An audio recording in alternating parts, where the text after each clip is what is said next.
Hello everyone, welcome to all of you in excellent coaching classes. And आज मैं आपको करवाऊंगी where housing के बारे में। वेयर हाउसेस क्या होते हैं, क्या मीनिंग होते हैं, क्या बेनिफिट्स होते हैं, क्या टाइप्स होते हैं। वेयर हाउसिंग अगर मैं आपको जर्नल पॉइंट ऑफ व्यू से बताऊँ, अगर वेयर हाउसेस के बारे में मैं आपको बताऊँ तो ये एक ऐसी जगह होती है जो स्टोरेज के लिए हेल्प करते हैं। सबके घरों में भी स्टोर्स होते होंगे, कोई एक ऐसा रूम होता होगा, एक ऐसा एरिया होगा जिसमें आपके एक्स्ट्रा गुड्स पड़े होते हैं, मतलब वो गुड्स जिनकी आपको नीड नहीं है वो पड़े होते हैं। तो वेयर हाउसेस भी उसी पॉइंट ऑफ व्यू से बनता है। तो वेयर हाउसेस हमारी वो जगहें होती हैं जो हमारा रिजल्ट करती हैं अपने गुड्स को, अपने ग्रेन्स को, जिस भी तरीके का आपका बिजनेस है। जैसे अगर आपका बिजनेस है, सपोज करो अनाज का, वीट का, तो उसे स्टोर करने के लिए, पल्सेस है तो उसको स्टोर करने के लिए, वेजिटेबल्स है तो उसको स्टोर करने के लिए, तो वेयर हाउसेस हेल्प करते हैं आपकी चीज़ों को स्टोर करने के लिए। अब एक बात बताओ, अगर मुझे किसी चीज़ की अभी रिक्वायरमेंट है तो मैं उसे स्टोर नहीं करूँगी ना। हम वेयर हाउसेस में क्या चीज़ स्टोर करते हैं, जो एक्स्ट्रा चीज़ होती है, मतलब जिन चीज़ों की अब हमें रिक्वायरमेंट इस वक्त नहीं होती। जैसे खारिफ क्रॉप होते हैं, रैबी क्रॉप्स होते हैं, जो समर सीजन और विंटर सीजन में डिफर होते हैं। तो आपको ये कंसीडर करना होता है कि जिस चीज़ की इस वक्त आपको नीड है उसे पहले यूज़ करो, और जिस चीज़ की अभी आपको नीड नहीं है उसे बाद में यूज़ करो। जो बाद में यूज़ करो ना वेयर हाउसेस में रखो। ठीक है बच्चों। तो प्लेस वेयर, फर्स्ट पॉइंट हो गया, place where goods are kept is called warehouses. वो जगहें जहाँ पे आपके गुड्स को रखा जाता है, आपके सामान को रखा जाता है, आपके स्टॉक को रखा जाता है, वो वेयर हाउसेज होता है। और ना कि सिर्फ वो आपके, मतलब आपके कौन से गुड्स को रखे जाते हैं, वो गुड्स होते हैं जो एक्स्ट्रा सरप्लस होते हैं, जिनकी नीड आपको उस वक्त करंटली नहीं होती लेकिन फ्यूचर में होगी। ठीक है। अब वेयर हाउस कीपर कौन होता है, एक मार्क्स का कभी कभी आ जाता है, who is a warehouse keeper.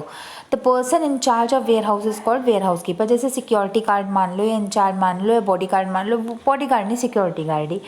तो वेयर हाउस कीपर एक ऐसा पर्सन होता है जो आपके वेयर हाउस की लुक आफ्टर करता है, जो आपके वेयर हाउस की टेक केयर करता है, जो आपके वेयर हाउस को कंसीडर करता है, जो आपके वेयर हाउस की रखवाली करता है। ठीक है। A commercial building for storage of goods, ये एक ऐसी बिल्डिंग होती है जिसमें सिर्फ और सिर्फ गुड्स को स्टोर करने का उसका काम होता है। इसमें कोई वर्क नहीं चलता, इसका कोई मैनेजमेंट नहीं होता, इसमें कोई काम नहीं होता, इससे कोई ट्रेडिंग नहीं होती। सिर्फ कमर्शियल एरिया होता है, कमर्शियल बिल्डिंग होती है, यानी वो बिल्डिंग जो काम आती है हमारे प्रॉफिट अर्न करने के लिए। ये एक ऐसी कमर्शियल बिल्डिंग होती है जो सिर्फ और सिर्फ गुड्स को स्टोर करने में मदद करती है। फिर यूज बाय मैन्युफैक्चरर्स, कौन कौन यूज़ करता है, ऑफकोर्स जो चीज़ को मैन्युफैक्चर करेगा, जो बनाएगा, वो यूज़ इसे करते हैं। इम्पोर्टर्स, जो से हम, जहाँ से गुड्स हमारे आते हैं वो स्टोर यूज़ करते हैं। एक्सपोर्टर्स, जिनको गुड्स हम देते हैं वो यूज़ करते हैं। एक्सपोर्ट होलसेलर्स करते हैं, जो बल्क में गुड्स को रखते हैं। ट्रांसपोर्ट कंपनीज करती है, बिजनेस करती है। और कस्टमर्स भी कर देते हैं। कस्टमर हम, हमारे घर का स्टोर रूम होता है वो। ठीक है। तो ये वाले पॉइंट्स अपनी कॉपी में लिखना वेयर हाउसेस के बारे में। मैं आपको बताती हूँ बेनिफिट्स ऑफ वेयर हाउस। पहला बेनिफिट होता है maximum usage of available floor space and building height. आप अपने वेयर हाउस में देखो, आपने सपोज करो आप अपनी कंपनी में अपने गुड्स को स्टोर कर लो, कितना कर लोगे, वहाँ पर लोग भी आएंगे, बैठोगे भी, कंपनी भी आएगी, ट्रेडिंग भी करोगे, और भी लोग होएंगे। अगर एक वेयर हाउसेस के आपने स्पेसिफिक बिल्डिंग बनाते जाए, उसमें ज़्यादा टाइलें वाइलें मत लगाओ, उसे ज़्यादा महंगी मत बनाओ। अगर आपने सिंपल सी भी एक बिल्डिंग बना ली तो वहाँ पर आपकी सबसे ज़्यादा फ्लोर एरिया, यानी आपकी ज़मीन कवर अप होएगी, सबसे ज़्यादा बिल्डिंग की हाइट कवर अप होएगी। ठीक है। Second point, increase storage capacity up to 400%। मतलब आपके जो गुड्स आपकी कंपनी में 1% या 2% स्टोर होते थे, वो आपके गुड्स आपके वेयर हाउसेज में 400% ज़्यादा स्टोर होते हैं। ठीक है। Less land and smaller building, कम इसमें लैंड यूज़ होती है और ज़्यादा बड़ी बिल्डिंग, मतलब कम से कम इसमें लैंड यूज़ होती है। एक छोटी सी बिल्डिंग में भी बहुत सारे गुड्स आ जाते हैं। क्या आप मुझे इसका रीज़न बता सकते हैं क्यों? इसका रीज़न ये है क्योंकि वहाँ पे और पर्सन काम नहीं करते। जितने ज़्यादा लोग होंगे उतना ज़्यादा काम होगा, उतना ज़्यादा काम होगा उतना ज़्यादा, मतलब आपका स्पेस घिरेगा। जब लोग ही नहीं होगा तो सारा सामान, अगर सारा घर, सारा आपकी फैक्ट्री, सारी आपकी कंपनी अगर सामान के लिए यूज़ होती है, देन वेल एंड गुड, वो ज़्यादा स्टोरेज करेगी। हाई प्रोडक्टिविटी, आप अपने गुड्स को अगर स्टोर करके रखोगे, सही समय आने पे उन्हें यूज़ करोगे, तो वो आपकी प्रोडक्टिविटी को, आपकी प्रोड्यूसेबिलिटी को, आपकी प्रोड्यूस करने की क्षमता को बहुत बढ़ा देगी। Operate faster 24 hours a day 7 days a week. हर वक्त वेयर हाउसेज खुले रहते हैं, कंपनियां बंद होती हैं, ऑफिसेज बंद होता है 8 घंटे बाद, लेकिन वेयर हाउसेज हमेशा खुले रहते हैं 24 घंटे 7 दिन हमेशा खुले रहते हैं। नो डिलेज, कोई डिले नहीं होता। कंपनी में तो कहते हैं अरे यार अभी मैं अभी काम कर रहा हूँ, चल मेरे जाने के बाद तो ये सामान रख दियो, लेकिन वेयर हाउसेज में कोई डिले नहीं होता।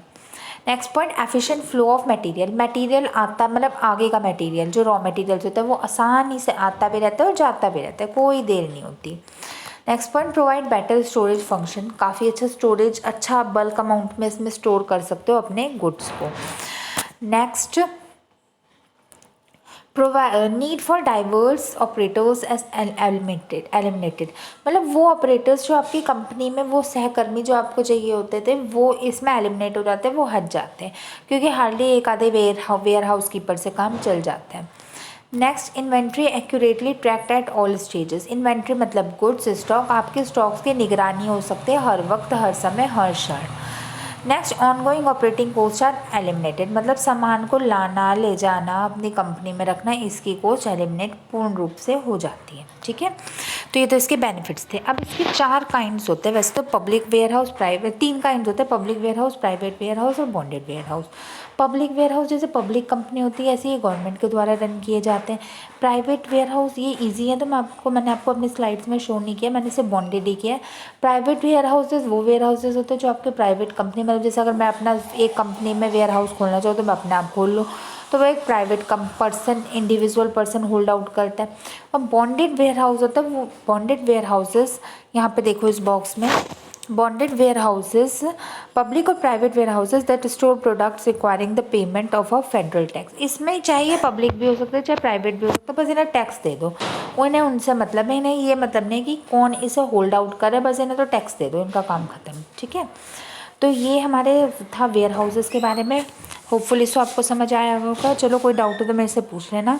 Now I will meet you in my next video, till then goodbye and thank you so much.